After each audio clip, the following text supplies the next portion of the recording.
Merci beaucoup, Monsieur le Président. Je veux juste revenir aux commentaires que vous faisiez pour ce qui touche le processus des plaintes en place dans les banques. Est-ce qu'on s'entend pour dire que ces plaintes-là ne sont pas dirigées vers le commissaire aux langues officielles, mais sont plutôt dirigées dans un autre processus qui existe à l'intérieur des banques et qui est réglementé ailleurs? Oui, ben c'est-à-dire que c'est ce qui est en fonction actuellement, le processus de traitement des plaintes. Donc, c'est au sein du processus qui existe au sein de l'industrie bancaire. Donc, quand vous nous indiquez qu'il n'y a pas de plaintes qui sont faites en vertu de la loi sur les langues officielles, euh, si nous voulions avoir accès à cette information-là, il faudrait passer par les processus qui sont en place avec les groupes qui sont désignés pour recevoir ces plaintes-là. Ben, attends, je vais être sûr de bien comprendre. C13, pour l'instant, je comprends que la loi sur les langues officielles ne s'applique pas au secteur privé. C'est bien ça. Alors, donc, c'est seulement une fois que C13 serait adopté qu'un nouveau système qui serait mis en place en ce qui concerne les langues officielles et que là, le commissaire aux langues officielles entrerait en fonction en ce qui concerne le secteur privé. Donc, moi, je vous parle de la situation actuelle. C'est lorsqu'un individu voudrait déposer une plainte, par exemple, au niveau de la langue, au niveau du service, c'est dans le cadre du processus actuellement en place dans les banques.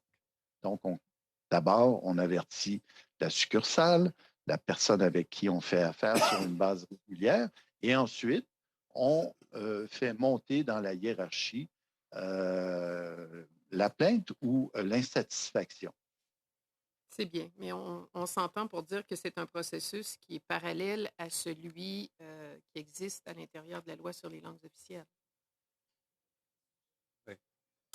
La Ben, deuxième, oui, ben, c'est-à-dire c'est un nouveau processus qui introduirait C13, ça ce que marche. je comprends. Ma deuxième question touche, puis vous avez mentionné à plusieurs reprises, lorsque vous parliez de la section des francophones à l'extérieur du Québec, où vous avez Mhm. parlé de demande. Là, j'avais écrit le terme et puis là, je ne l'ai pas remis, mais ou la demande ou à forte demande. Comment est-ce que vous conjuguez cette définition-là par rapport aux anglophones au Québec?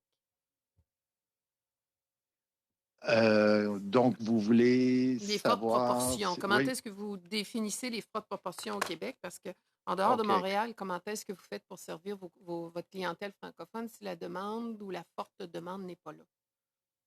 Ben, je veux dire, d'abord, les services sont offerts en français et en anglais. Hein, c'est à la demande des consommateurs. Et je veux dire, il y a pas, ce n'est pas un enjeu. Je veux dire, les banques sont en concurrence, donc elles vont s'assurer d'offrir les meilleurs services dans la langue de choix du consommateur, justement pour rester compétitive et attrayante pour la clientèle. Peut-être je dois préciser par contre que nous, en tant qu'association, nous ne sommes pas au niveau des opérations et on ne s'investit pas dans les choix d'affaires que nos membres décideront de faire. Mais ce que je peux vous mentionner, c'est effectivement que les services sont offerts en français, en anglais, en français. Là, vous parlez du Québec, voilà, au Québec. Merci. Merci, Madame la